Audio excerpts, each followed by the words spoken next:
Toda dor pode ser suportada se sobre ela pudermos contar uma história. Foi o que Hannah Arendt disse. Eu sou a Franciele e este é a Hora da Coruja.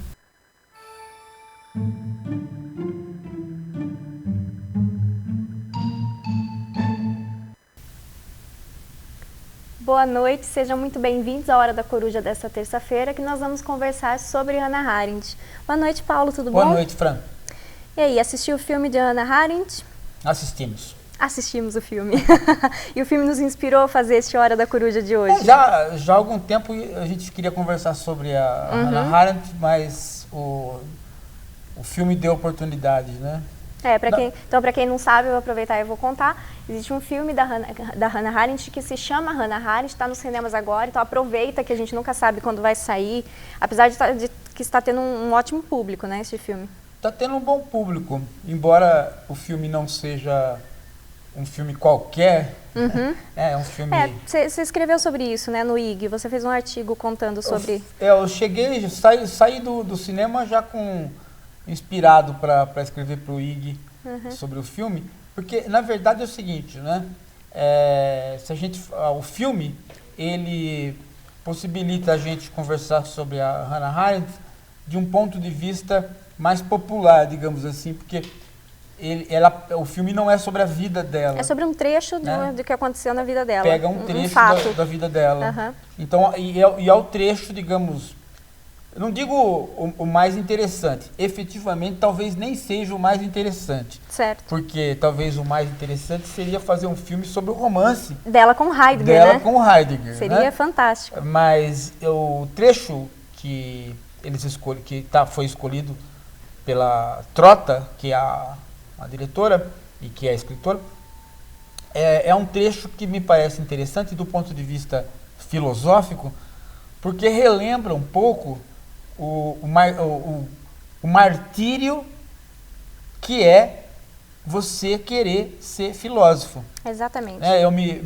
Porque ela paga um preço muito alto por querer entender as coisas.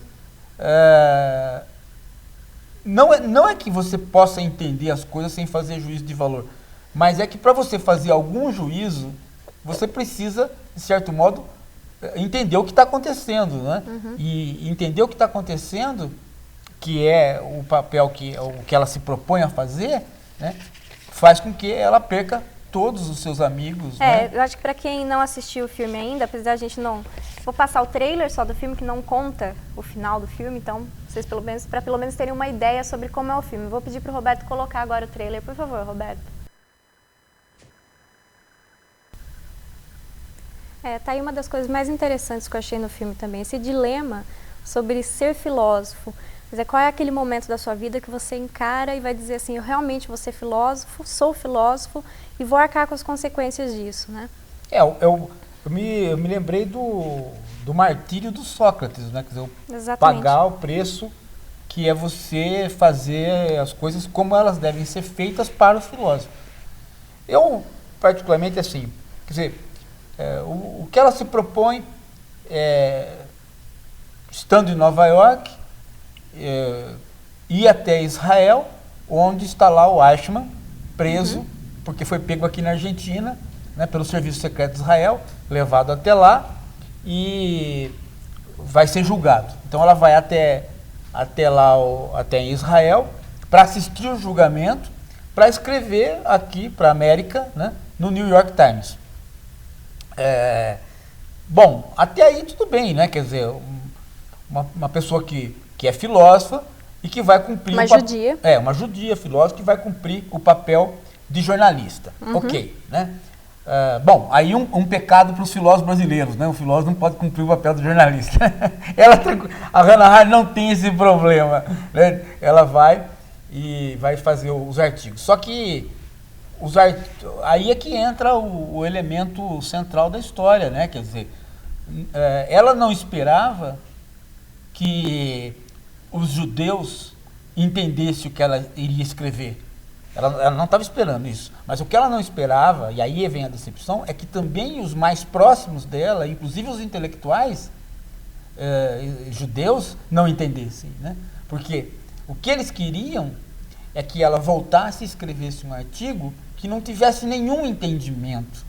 Na verdade, o que eles queriam é que tivesse só juízo de valor. Sim, que fosse uma defesa total dizendo que ele é um assassino cruel. Ele é um assassino cruel. O Holocausto foi algo péssimo que aconteceu, a gente sofre as consequências até hoje. Você espera isso, né? Não, Mas é interessante, você espera isso das pessoas, ainda mais dentro de uma comunidade como ela, ali no caso, dentro da comunidade de judeus, mas não pode se esperar isso de um filósofo, né? Mas é que se espera, é gozado isso, Fran. Porque, veja, um dia antes de ir no cinema, eu abri a internet e estava lá a minha fotografia, né? Escrito lá, combate à pedofilia e tal. Porque eu tinha feito um novo artigo falando de pedofilia. E o interessante, Fran, é que eu comecei esse artigo dizendo a seguinte coisa, que quando as pessoas escutam falar em pedofilia, elas querem escutar, logo depois da palavra pedofilia, elas querem escutar assassino, monstro, demônio, várias palavras que se associam. Se não vier essas palavras, elas param de ler e condenam imediatamente quem está escrevendo, independentemente do que vem depois. Eu comecei o artigo assim, mas tem gente que não chegou nem a ler este trecho só pelo título, né, que era pedofilia para inteligentes. Só pelo título já voltaram a me condenar. Então, veja só, né, as pessoas esperam, depois de uma... pedofilia não pode ser para inteligentes. O próprio título já ofende, porque pedofilia tem que ser sempre associado ao mal. Não pode ser pedofilia, o assunto pedofilia para pessoas inteligentes. Não, nem isso, né? Quer dizer, há palavras que têm que vir seguidas de adjetivos ruins. Se não vier, a pessoa, por mais inteligente que ela seja, ela não consegue ler. Quer dizer, inteligente entre aspas, né? Porque uma pessoa que não consegue parar não é inteligente. Mas é que a questão emocional é tão forte... Ela cega. Que ela tira totalmente a pessoa da jogada. E aí, no outro dia, eu vou assistir o filme, nós vamos assistir o filme, e eu vejo lá exatamente essa situação. Quer dizer, Holocausto, judeus, Eichmann, quer dizer, Eichmann, essa palavra, né? O criminoso nazista, ele não pode vir seguida de nenhuma outra coisa que não monstro, demônio, doente e principalmente, e acho que aí é que entra a questão, pessoa importante e inteligente, né? E por quê? Porque os judeus não vão admitir que 6 milhões morreram nas mãos de pessoas medíocres. E a verdade hoje a gente está cansado de saber que há um grande número de interpretações, não necessariamente concordantes com a da Hannah Arendt, mas há um grande número de interpretações que participam de um detalhe da interpretação da Hannah Arendt em relação ao nazismo, em relação ao Eichmann. Qual? Os nazistas, não eram pessoas inteligentes. Eles eram burocratas. Mas o burocrata no mau sentido da palavra. Sim. Ou seja, pessoas medíocres, pessoas que a Hannah Arendt diz que estavam incapacitadas de pensar. Né? E essa é a grande questão. Essa é a grande questão. Do filme também. Porque como que nós perdemos 6 milhões de pessoas que não reagiram, que foram se deixando, né? Porque os judeus não reagiram, essa que é a verdade, não houve uma reação. Acho que houve uma reação, acho que única, em um dos campos no campo de concentração não, em uma dos guetos. Mas de um modo geral, o judeu aceitou ir por gueto, depois aceitou ir para os campos de concentração, depois aceitou morrer e administrar a própria morte nos campos de concentração. Né? Sabe-se muito bem que os judeus administraram a própria morte. Né? Tem outros filmes que mostram, né, como que os judeus policiaram os seus próprios companheiros para a morte. Né? Então, tudo isso, aquela passividade, né? Aquela passividade diante do destino, sempre esperando que aquilo acabasse, porque sempre se esperava que houvesse um sentido. Exato. Né?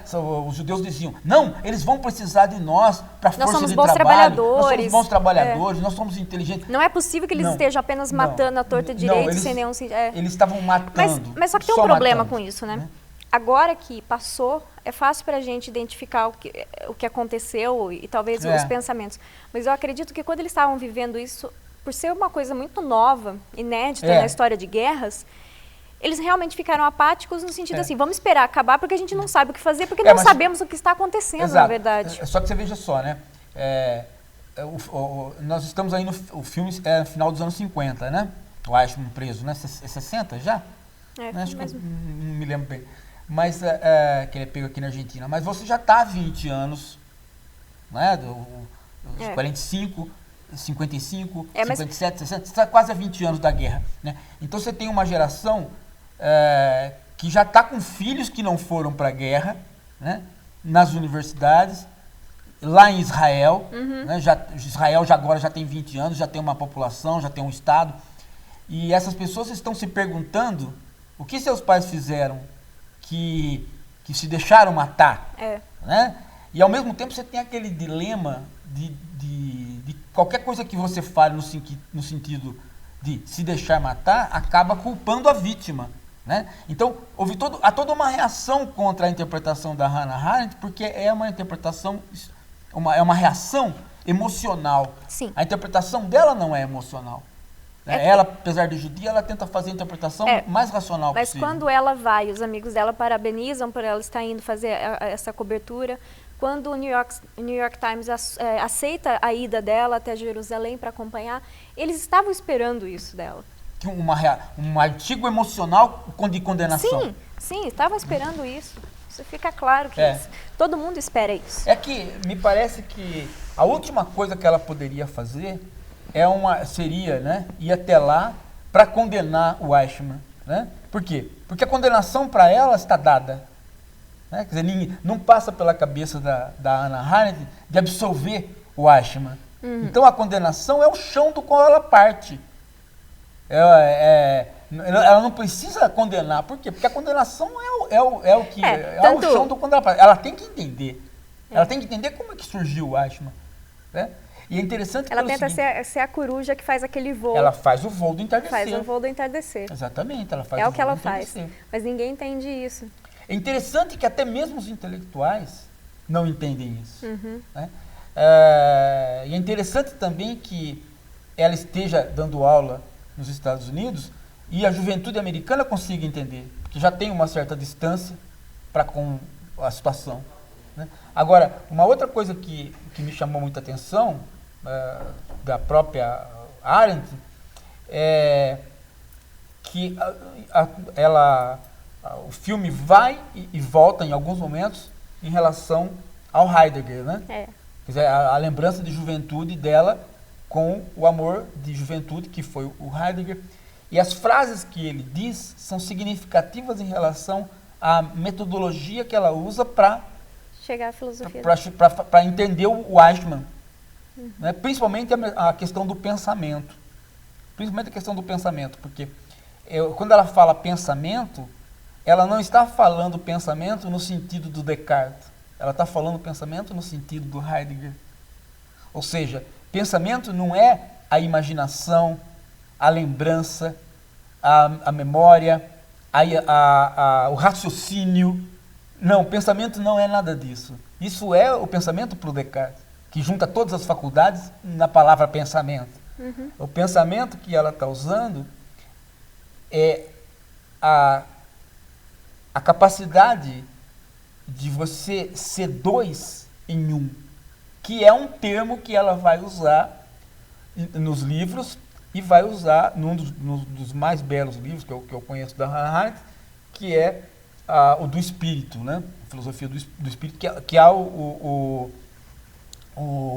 livro onde ela vai ler o Hippias maior, né? Para desvendar este mistério que o Sócrates fala, né? Que o Sócrates diz que ele queria entender o Hippias, Quando ele chega em casa. Porque ele ia ter que chegar em casa, né? Ia ter que explicar para o amigo dele. Ele ia ter que explicar para o amigo dele. E aquele amigo dele que estava em casa, que ele disse que era uma peste. Né? Mas quem que é esse amigo que estava em casa? Ninguém. Né? Não tem nenhum, só que você não mora com ninguém, ele mora com a esposa. Quer dizer, o amigo que está em casa é ele mesmo. Né? Então é uma maneira do Sócrates expor com a linguagem grega, né, aquilo que hoje nós chamamos de reflexão, você falar consigo mesmo. Mas falar consigo mesmo tomando o si mesmo, contra o eu, né, como uma peste. E não como qualquer um, não como um comparsa, não como um amigo, não como um... É um amigo, sim, porque mais é um amigo que é uma peste, que não entende, cabeça dura. Ele fala, olha, eu tenho que entender muito bem você, porque quando eu vou voltar lá, ele é uma peste, ele não entende, a gente tem que falar 1000 vezes para ele, ele pergunta de novo, ele pergunta coisas chatas, né, que é esse papel da reflexão. Né, quer dizer, o papel que ela fez, por perguntas chatas para ela mesma. E aí, quando ela põe perguntas chatas para ela mesma, quando ela faz o papel deste amigo, né, desse amigo dela própria para com ela mesma, ela sendo judia, né, fazer esse papel de você ir ao si mesmo e voltar para o eu, né, esse papel da reflexão, né, que ela tem que fazer para poder entender o Eichmann, né, é essa reflexão que ela chama de pensamento, é o parar para pensar, o que a gente chama de consciência, né, não ciência, mas consciência, você tomar ciência com quem? Com este amigo, com esse si mesmo que é um chato, que é uma peste. Né? Então, tomar consciência é aquilo que ela faz e aquilo que o Eichmann não pode fazer. Porque ele nunca tomou consciência, ele nunca pôde ter esse diálogo com ele mesmo.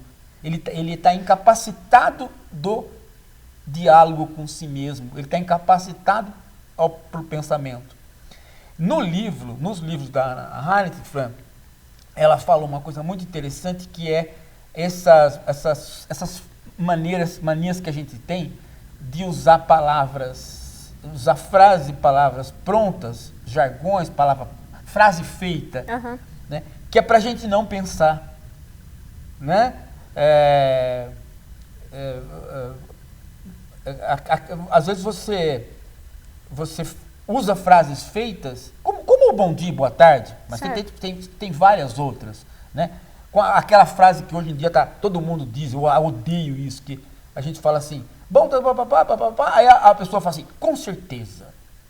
Né? Esse com certeza quer dizer, não pensei em nada sobre o assunto, né? Não sei se é com certeza ou sem certeza, não pensei sobre o assunto, né? Não quero pensar sobre o assunto, então eu uso essa frase, com certeza. Então, amanhã nós vamos até lá, tá? Com certeza. Com certeza o quê? Né? É mais ou menos um bom dia, boa tarde. Quer dizer, são frases para não pensar. São frases que fazem com que a boca fique mexendo, mas você não tenha nada de reflexão para a boca poder mexer. Né? Então, esse tipo de gente, ela diz, é o cara que está impossibilitado do pensamento. E esse tipo de gente é o burocrata. Então, ela fala assim, o Eichmann, os pessoal falam, não, o Eichmann sabia que as pessoas iam para a câmara de gás. Que ele que mandou. Eu falei assim, não. Não é que ele sabia nem deixava de saber, é que ele nunca refletiu sobre esse assunto. Por quê? Porque o papel dele era encaminhar as pessoas para o trem. E exatamente isso. Eu pus no artigo que o papel dele é lamber o selo, né? Para carimbar e bater o carimbo. É isso que você faz. Né? Esse tipo de análise também foi feito no Tribunal de Nuremberg, algum outro nazista? Bom, tem aquela questão do Sartre, né? Tem a questão do Sartre. A Hannah Arendt até fala, né? Eu perdi Nuremberg, eu não pude assistir Nuremberg, agora eu vou, né? É um Nuremberg atrasado, mas sai totalmente diferente. Sai. Né? Porque em Nuremberg, a questão que o Sartre faz para os judeus é que eles tinham que ser responsáveis. Eles não podiam dizer, né, que eles estavam cumprindo ordens. Eles não podiam falar isso. Por quê? Porque foi o que eu pensei quando eu assisti. Mas o Sartre está falando isso de um ponto de vista que não é o ponto de vista da Hannah Arendt. A Hannah Arendt, ela despreza essa questão de cumprir ordens. Porque ela não está interessada na decisão, como o Sartre estava, que é na responsabilidade. Certo. Ela não está interessada na responsabilidade.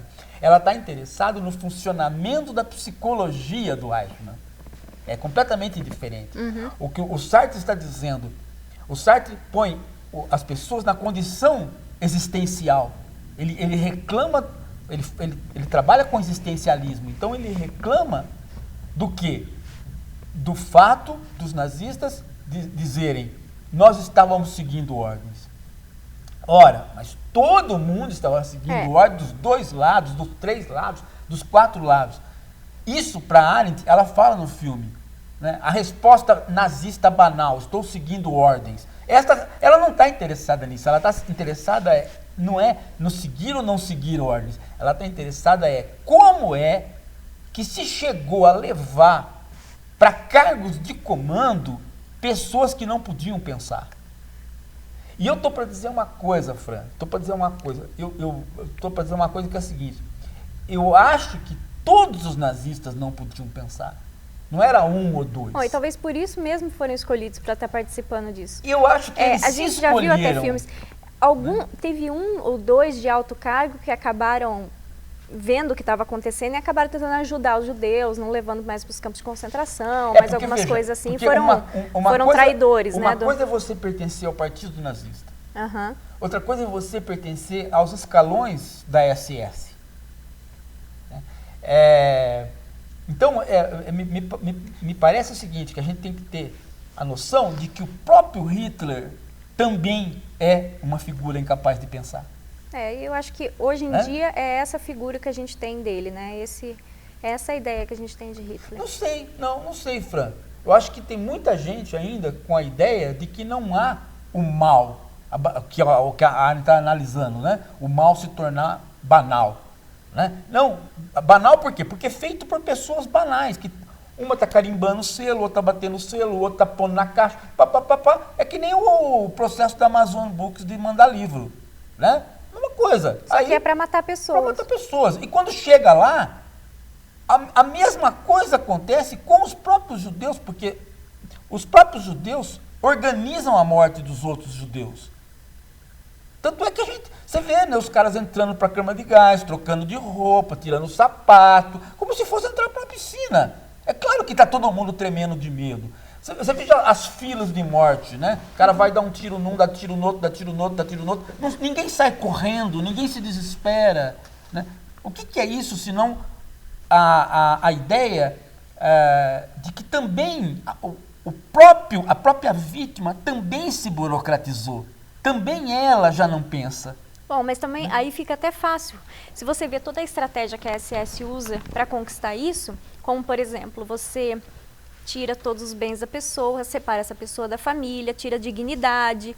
Quer dizer, você vai fazendo vários processos para a qual a pessoa chega um momento que ela já não se vê mais como pessoa. Como pessoa, exatamente. Né? Agora, e falando disso, ou porque... como ser humano, ela não ou se vê como mais. ser... chega uma hora que a própria pessoa não se enxerga mais como um ser humano. É um processo longo isso. É interessante a gente notar que a Hannah Arendt, ela chega a essa conclusão, né? Que o nazismo não é a banalidade do mal e num processo de corrupção da sociedade alemã. Ela é a banalidade do mal num processo de corrupção de toda a Europa, inclusive da vítima. Inclusive da vítima que se corrompe. Né? Sim. E tudo isso por quê? Porque ela tá pensando no pensamento como Heidegger ensinou que é pensamento. Ou seja, a capacidade de você conversar com esta peste que existe dentro de você, com esse outro amigo que é rigoroso, que te perturba, que faz perguntas para você. Isso Eichmann não é capaz de fazer. Né? Por quê? Porque o si mesmo dele está dominado por outra potência. Tanto é que quando perguntam para ele, né? E após a morte do Hitler, você está liberto do juramento que você fez de obediência? Ele fala assim, depois da morte dele estou. Por quê?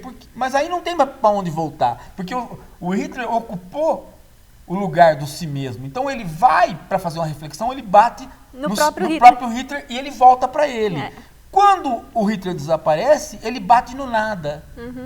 Que é a expressão que ele está ali. Ou bate na imagem de Hitler que ele tem, do que ele continuou tendo dentro dele. Ele continua um reflexo como de Hitler. Ele estava extremamente... ele foi incapaz de pensar e continuava incapaz de pensar. Essa semana a gente viu mais uma parte do julgamento do Carandiru, né? E o que eu mais escutei dos depoimentos dos policiais foi que eles apenas estavam obedecendo ordens. Sim. O que você diz sobre isso? Obedecer. E mais, né? Mais interessante ainda é que eles... O ex-governador disse que não tinha, ele não estava aqui na época, tal, mas não tinha outra saída para eles, se não realmente entrarem, porque o presídio ficava dentro de São Paulo, poderia ser poderia causar algum problema muito terrível para a cidade, então realmente tinha que fazer isso. Todo mundo sabe que isso é uma bobagem, né? Qualquer Exatamente. bomba com gás lacrimogênio e qualquer coisa que se soltasse ali na hora, debelava as coisas. Isso é uma grande bobagem, né? E estava mais que provado, ficou mais que provado que os tiros foram de execução mesmo. Foram os tiros de execução. Então, isso é tudo uma bobagem. Então, os caras que estão lá, eles sabem que eles estão mentindo. Eles sabem perfeitamente que eles estão mentindo. Eles sabem que eles são os crápulas. Mas quando você faz parte de uma organização como essa, forte como era, por exemplo, a Rota, no qual eles faziam, você recebe uma ordem dessa. Qual que é o seu papel aí como sujeito? O problema não é você receber a questão do Sartre é a responsabilidade. É obedecer ou não obedecer. Né? Mas a questão da Arendt não é isso. A questão da Arendt é quem chega até a Rota, quem é que se propõe a chegar, quem é que vai para esse tipo de coisa, quem é que sobe nos cargos nesse tipo de coisa. Né? Porque... Mas você não acha que... É isso que eu quero te perguntar. Você não acha que está acontecendo isso aqui também? Não, a estrutura de despreparo ou de mal preparo, porque não é despreparo, é mal preparo, né? Para ser policial, para usar do monopólio da força, né? Porque o que faz o Estado, segundo Weber? Ele tem o monopólio da força física. Ninguém pode mais ter esse monopólio. Tem muita gente que não entende isso e acha que você pode se vingar. Não pode ter a vingança. Quer dizer, o monopólio da força física no Estado de Direito é o Estado que exerce pelo poder de polícia. Né? Quem exercer qualquer outra força física sem ser a polícia é criminoso. Então a polícia pode exercer. Então, por ela poder exercer, ela tem que exercer do ponto de vista o mais consciente possível, o mais preparado possível. Porque senão ela cria, né, a barbárie, que é o Estado ter o monopólio da violência e exercer a violência indiscriminadamente, sem a contenção, sem a disciplina. Para isso você tem que ter o preparo. E é evidente que, no nosso caso, há um despreparo total. Até pela questão física, né? Até pela questão física, porque se 87% dos policiais cariocas não passam no exame físico, então, até na questão da postura física, se eles estão barrigudos, estão gordos, não conseguem pular uma cerca. Então, é óbvio que um cara desse, se o corpo dele não está disciplinado, você imagine a capacidade mental. Né? Até um cara brincou na internet, né? Que eles estão gordos e não fazem mais nada. Né? E por isso que eles atiram primeiro e vão depois. Até isso eu acho que uma sim, certa acho que verdade. sim. Vamos supor que você vê que o bandido um suspeito está escapando. Você vai deixar ele escapar se você não aguenta correr? Você vai atirar primeiro. Depois você vai ver se ele é culpado ou não. Outra coisa, né? Se eu sou... isso aí é uma regra básica de quem praticou esporte. Né? O jogador mal preparado comete mais faltas do que o jogador preparado. Em qualquer esporte. Exato. Coletivo. Exatamente. Né? A mesma coisa a polícia. Né? Uma polícia fisicamente mal preparada é uma polícia que vai sacar da arma e vai atirar mal. Além de sacar mais depressa, além de sacar primeiro e pensar depois, vai atirar mal. Né? Então, primeira coisa, né? Fisicamente uma polícia despreparada. Uma polícia que a gente olha na rua e vê, né? Perfeitamente. Uma polícia ou muito magra ou muito gorda. Né? A aparência da polícia brasileira é uma aparência que não é a aparência dos anos 60. Você pegar o vigilante rodoviário, né, que tinha que ter estatura, tinha que ter postura, não podia ter barriga, quer dizer, tinha toda uma configuração de herói. Né? Agora, a polícia de hoje é uma coisa horrorosa. Né? Agora, do ponto de vista dessa polícia de hoje ser fisicamente ruim, soma a esse preparo um preparo intelectual extremamente pobre. Né? E, junto disso, aquele mesmo problema dos professores. Né? Qual? Um péssimo salário. Então, exatamente. Lógico, né? Péssimo salário, mau preparo físico, mau preparo espiritual, você tem isso daí que estamos vendo. Né? Exatamente. Eu tenho uma pergunta do Lucas, ele é de Belo Horizonte. Ele fala que a Hannah Arendt disse que a ambição das ideologias revolucionárias não eram para criar uma sociedade melhor, mas para mudar a natureza humana. Sim. O que ela quis dizer com isso? A ideia da corrupção é isso mesmo, né? As revoluções, tanto a revolução nazista de direita, quanto as revoluções de esquerda, elas têm como objetivo a criação do chamado novo homem. É uma criação de uma nova psicologia. Normalmente, essa nova psicologia é reflexo da psicologia dos seus líderes. É gozado isso, né? Que os líderes não sejam tão diferentes e não sejam nada superior aos comandados. É interessante que eu ouvi falar isso quando Lula foi eleito. Tinha toda algo pejorativo sobre o Lula. Falou assim, brasileiro é isso mesmo, ele é o cachaceiro que gosta de dar um jeitinho nas coisas. Agora sim elegeram o cara que tá certo com... O Collor também não era diferente dos seus liderados, era muito parecido com os seus liderados. Né? Ele era exatamente aquele cara que queria se posar de culto, quando na verdade nunca tinha lido nada. E muita gente que era liderado pelo Collor era exatamente isso. Né? Posava andava com o livro embaixo do braço para posar de culto, mas nunca tinha aberto o livro. Tinha muito isso. Né? O líder tem uma empatia com os seus liderados por conta disso. Né? Por conta disso. Então, a psicologia do líder, de certo modo, aponta para a psicologia que a revolução quer. Ela quer produzir aquelas pessoas. Então o Partido Nazista ele tentava produzir pessoas que não pensavam, porque as suas lideranças não pensavam também. E o que a gente pode falar sobre o Heidegger ter assumido a reitoria durante essa época? Reitoria da universidade. No filme, eu não sei se isso é verdadeiro, né? Ou se é verdadeiro no seguinte sentido. A Hannah Arendt falou isso, não sei. Né? Mas num dos episódios do filme, porque está uma pressão sobre o Heidegger para ele se desculpar. Porque ele nunca deu uma manifestação pública dizendo, olha, eu errei, né? Eu me arrependo de ter falado isso. Nunca ele fez isso. E ele estava certo de nunca fazer.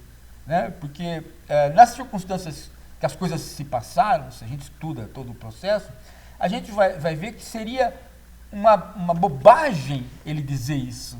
Né? Seria tão bobo quanto seria tolo, né? Ele se pedir desculpa para quê? Né? Ele sabia perfeitamente que ele tinha feito uma bobagem. Pedir desculpa seria uma segunda bobagem. Ele não tem por que fazer isso. Né? A melhor coisa que ele fez foi nunca dar explicação. Eu acho que a melhor coisa que ele fez foi nunca dar explicação.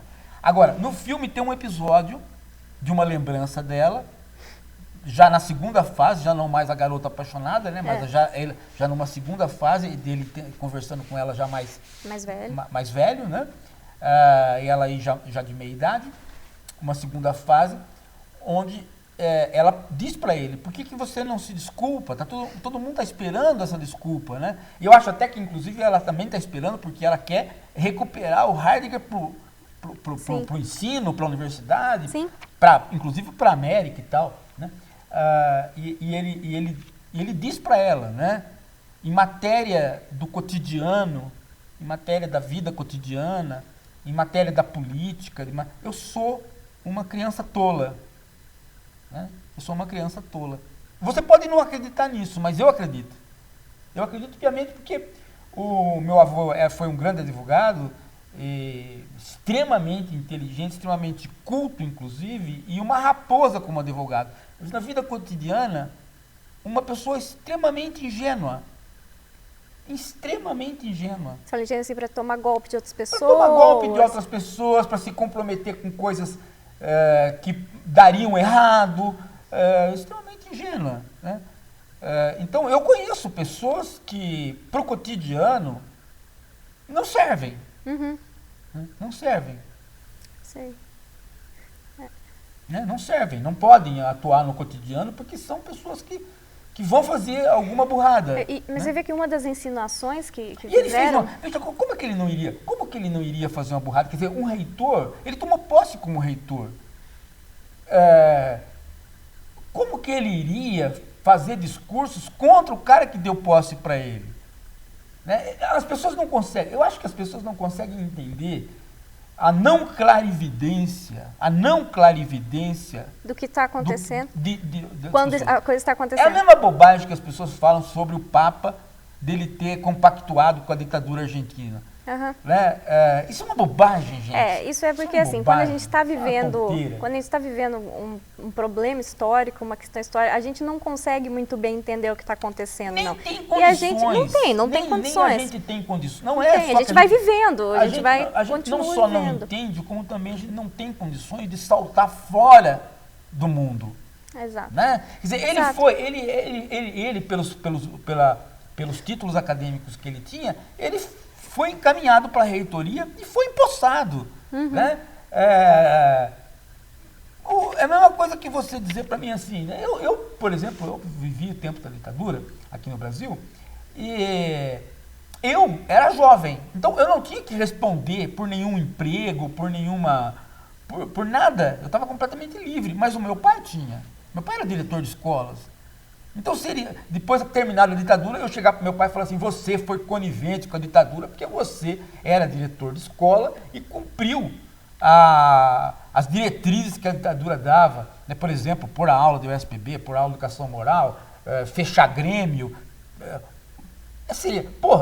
Né? Ele que devia ter falado para mim. Né? Ele que deveria ter falado, ele que tinha o direito de falar para mim o contrário, tipo assim, você participando da oposição durante esse tempo, você poderia ter feito eu perder o emprego. Né? Uhum. Ele que tinha o direito de falar isso para mim, não eu falar para ele que ele foi conivente, e nenhum de nós, graças a Deus, nenhum de nós falou isso um para o outro. Né? Mas é a mesma coisa, quem participa de uma situação ditatorial nem sempre tem a possibilidade de se livrar do que é mandado fazer ou do que faz por espontânea vontade. Isso é diferente do nazista que durante anos encaminha as pessoas para morrer. Uhum. São duas coisas completamente diferentes. Uma coisa é você... e um filme que mostra bem isso, a diferença, é a lista de Schindler. Exatamente. Quer dizer, o Schindler é um cara que é do partido. E ele tem oportunidade de refletir sobre o que está acontecendo porque ele é uma pessoa que é um industrial do partido. Uhum. Né? Então ele pode fazer algumas coisas. E ele não é um cara da SS. Ele vai tomando consciência das coisas. Então é diferente. A gente às vezes não consegue perdoar certas pessoas por incapacidade nossa de entender o processo histórico.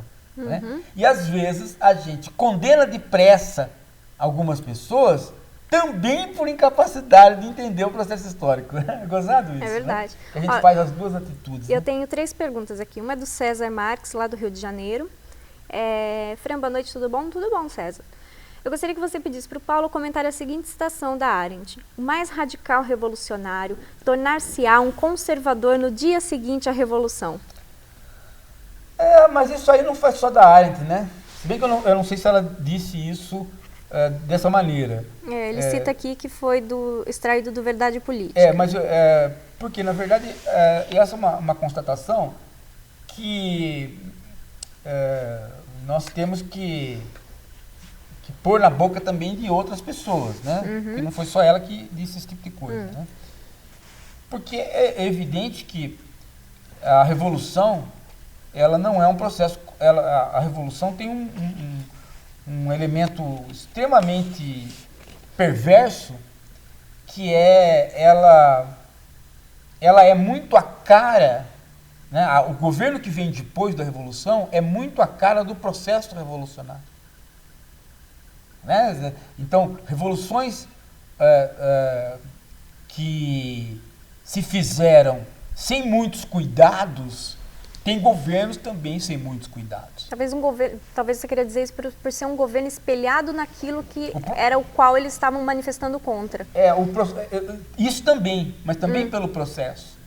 O que eu estou querendo dizer é o seguinte, quer dizer, uma das revoluções que mais deram certo no mundo é a Revolução Americana.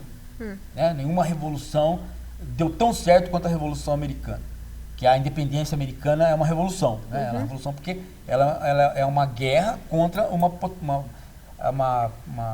outro país para se libertar, e ao mesmo tempo é a transformação de uma situação, né? Então, a chamada Revolução Americana, ela é uma revolução que deu certo, mas por que ela deu certo? Porque o processo revolucionário dos dois lados, ele é medido passo a passo.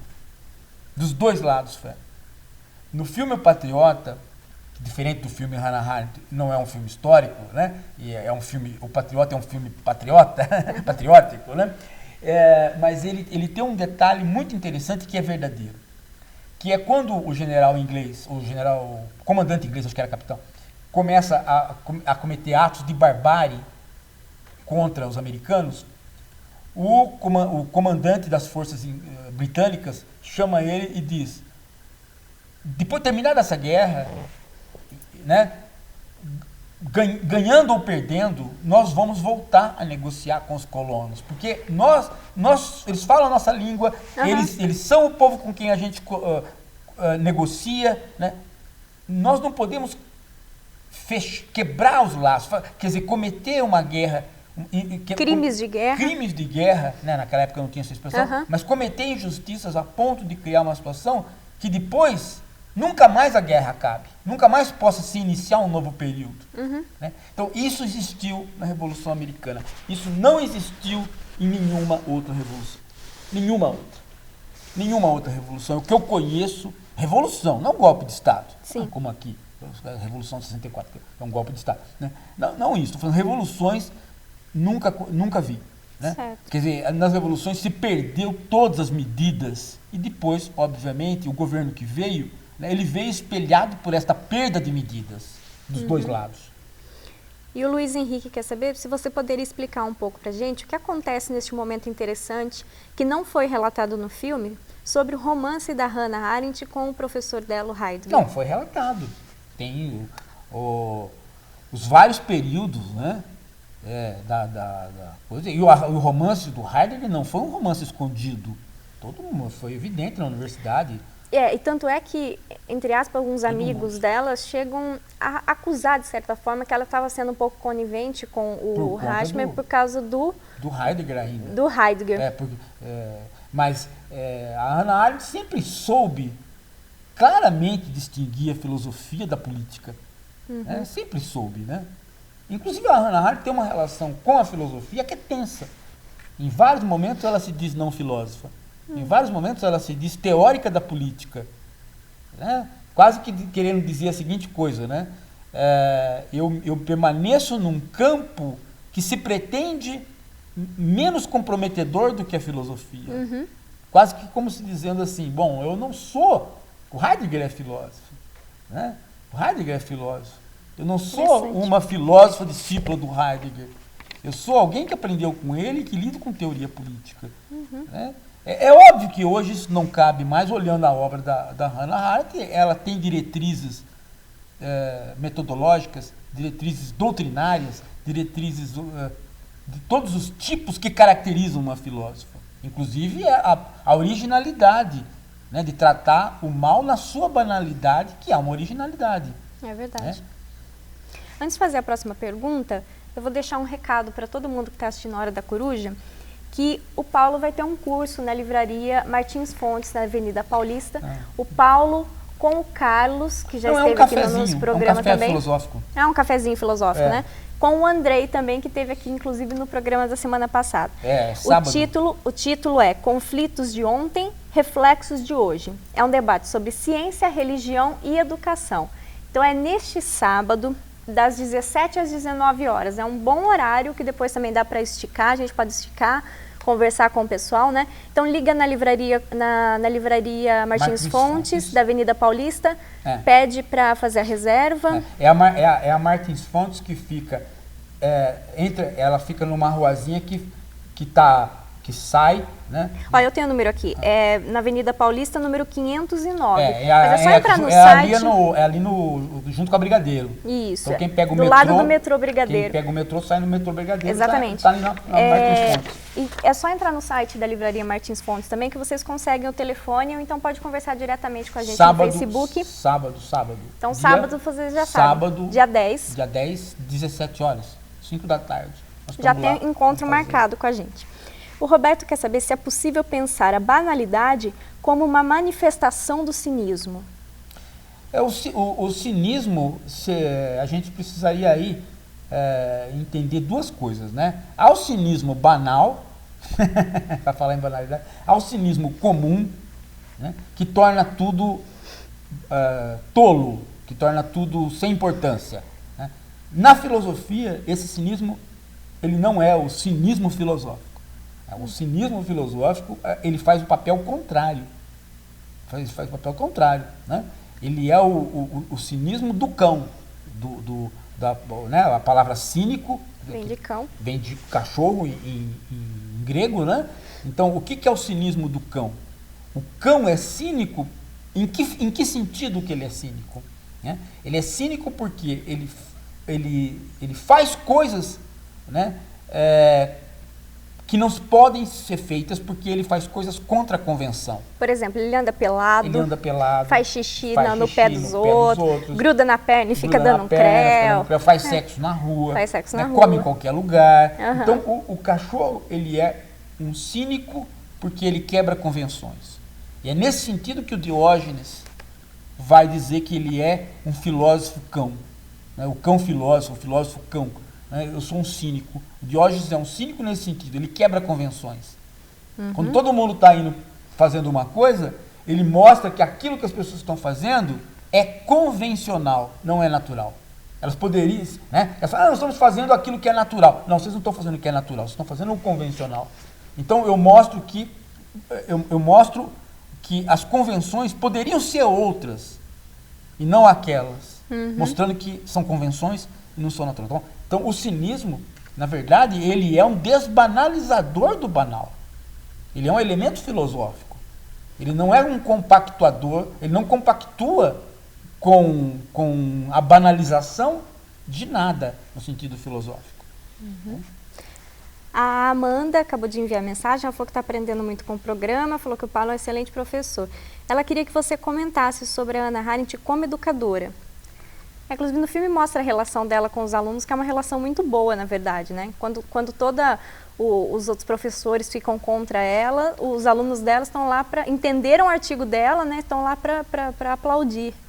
A Hannah Arendt tem aí não só um papel de filósofa, como ela também é uma filósofa da educação, é uma pedagoga, né? Tem uma reflexão sobre a cultura, né?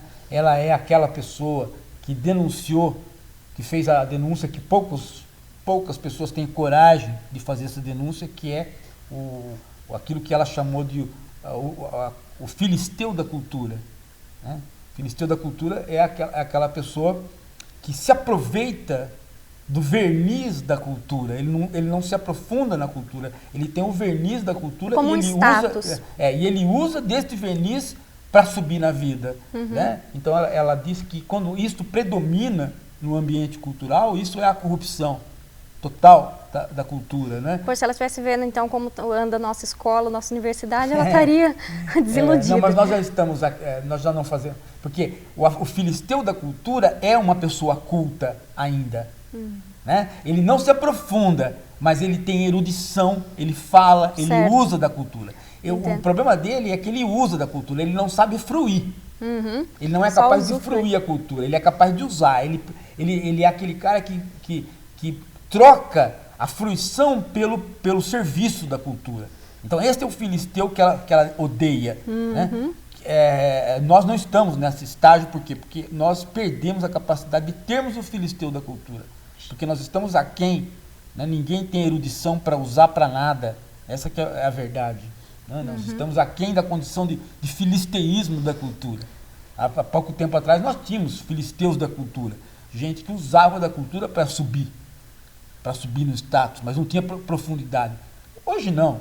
Hoje ninguém precisa da cultura para nada, nem para fluir, nem para subir. Por quê? Porque o brasileiro descobriu perfeitamente que no estágio que nós estamos, não estou dizendo que isso vai continuar, mas no estágio que nós estamos, o brasileiro percebeu que ele pode subir na vida sem absolutamente nenhuma cultura. Né? Talvez algumas camadas queiram o diploma universitário, mas não a cultura. O J. Carlos Trindade, ele queria saber por onde começar a ler Hannah Arendt. Essa é uma boa pergunta. É uma boa pergunta, mas assim, a Hannah Arendt é uma filósofa da política. Ela escreve muito claro, né? E a gente tem bastante tradução escreve dela. Muito claro. Eu, particularmente, gosto dos escritos mais filosóficos, né? Os escritos que são mais próximos do período final, né? Período dela mais velha. E eu gosto muito dos textos, porque são conjuntos de textos que foram organizados de tudo quanto é maneira no exterior e no Brasil. Não tem mas eu particularmente, eu gosto muito da tese dela. Da tese. Eu ganhei de presente seu. Muito bem. Assim que vai. Meu marido gosta, aquele livro que ele mais gosta foi o que eu dei de presente. Muito porque bom. É uma tese sobre o Santo Agostinho. Então é muito interessante. É sobre o amor, né? É sobre o amor. É sobre o amor e Agostinho. É muito interessante uma judia entender o cristianismo, muito interessante, porque é uma das pessoas que eu acho que mais entendeu o espírito do cristianismo. Né? E é uma judia. Bom. E eu queria falar, a gente esqueceu de comentar sobre a frase com que eu comecei o programa. Eu gostei dessa frase, eu queria que você comentasse. Não parece ser uma frase só de um filósofo. Toda dor pode ser suportada se sobre ela puder ser contada uma história. É uma frase que eu poderia esperar até de um historiador, de um sociólogo, de um psicólogo. Mas é interessante pensar sobre essa frase enquanto um filósofo. É porque toda história,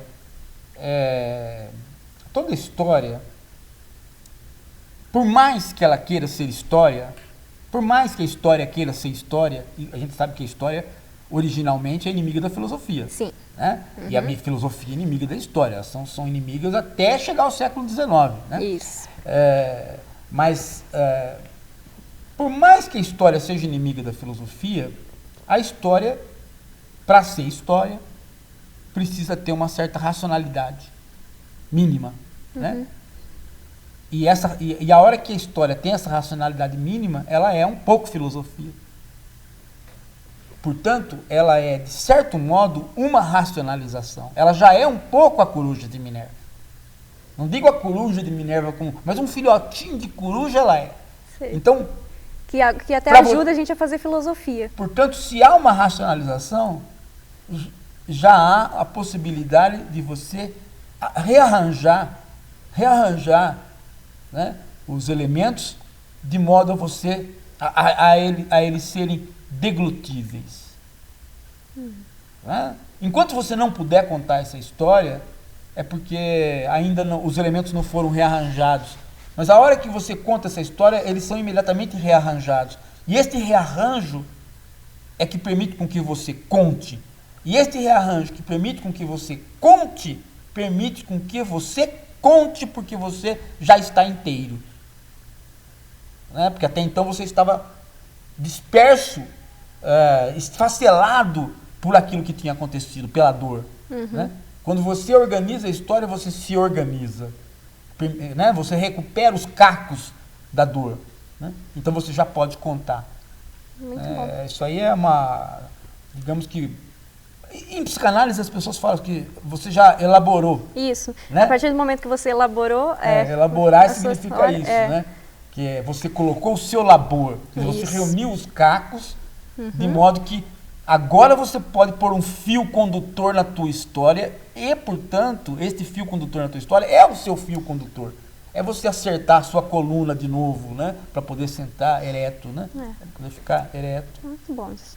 José Alves pergunta, ele fala que o programa está ótimo, ele quer saber se a Hannah Arendt era conservadora ou no seu período ela demonstrou uma ótica liberal.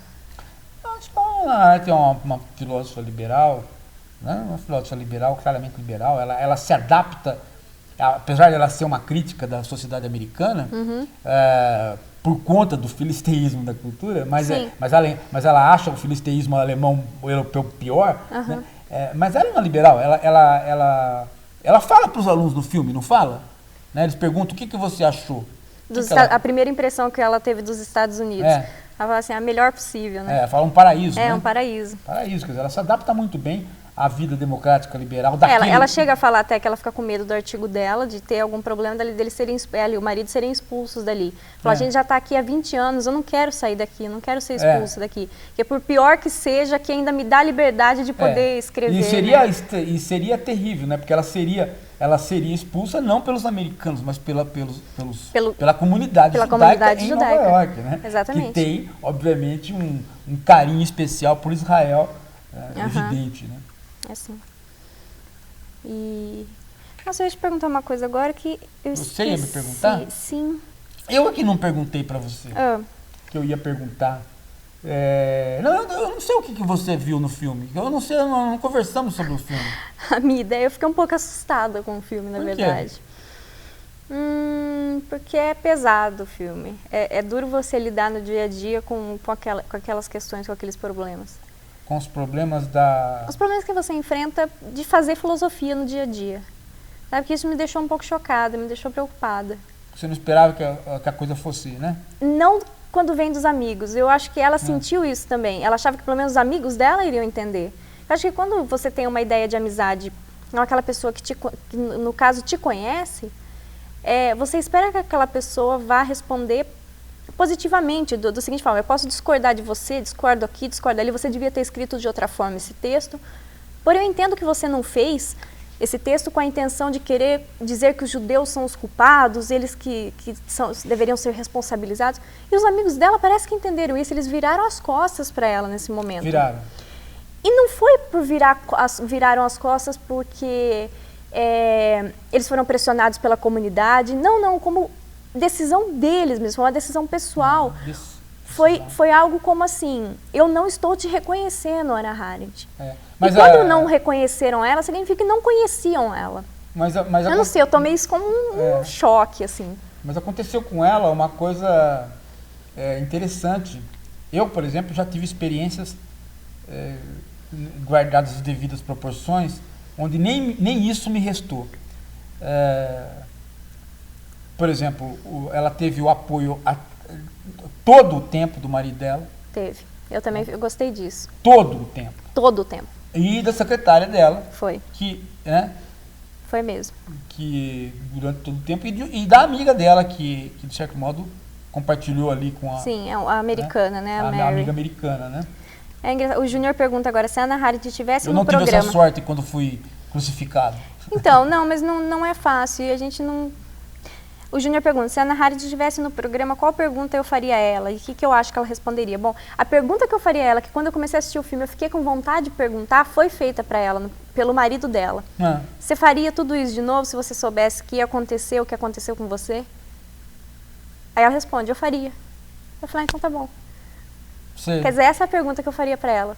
Você teria feito tudo de novo? Ela responde, eu faria. Eu entendo por que ela faria. Porque tem um papel importante ali na sociedade. E, inclusive, o que eles não estavam entendendo, muitos ainda não entendem, mas hoje a gente está aqui com esse programa discutindo sobre isso, conversando ainda sobre esse tema. Por isso que é a importância da filosofia. Eu penso, viu, Fran, que a maneira como a Arendt ganha pela filosofia é uma maneira de filósofa. Quer dizer, não há... A Arendt não tem a possibilidade de não fazer aquilo que ela fez.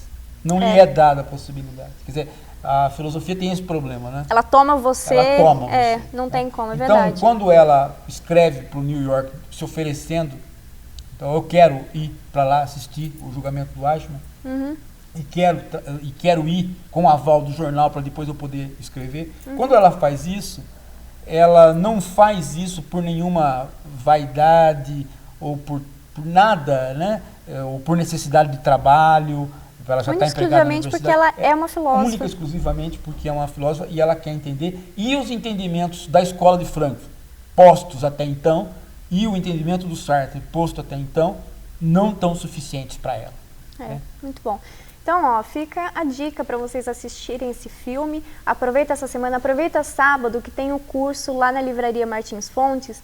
Termina às 7 horas, dá para você depois dar uma esticadinha no cinema e assistir o filme da Hannah Arendt. Eu quero agradecer a todos pela super participação. Inclusive o Hugo acabou de mandar mensagem. Hugo, desculpa, não vai dar tempo de ler. Teve muita pergunta, muita participação hoje, obrigada. E terça-feira a gente está de volta com outro ótimo Hora da Coruja. E lembra que eu não fiz referência, senão você acaba... Mas você vai lá no portal do IG, né? Lá no portal do IG, que eu fiz o artigo relativo ao filme e acho que dá elementos para... que a gente até não conversou aqui. Elementos sobre a fúria de Israel, né, o Estado belicista israelense, nascido daí. É uma super discussão mesmo. No artigo. Vai lá no IG, você põe lá a Giraldelli e vai direto no artigo. Talvez você tenha mais... Dali você se inspire para escrever coisas que eu não escrevi. E mandem pra gente, que a gente está nas redes sociais a semana inteira esperando por vocês. Exatamente. Obrigada pela participação, até a semana que vem.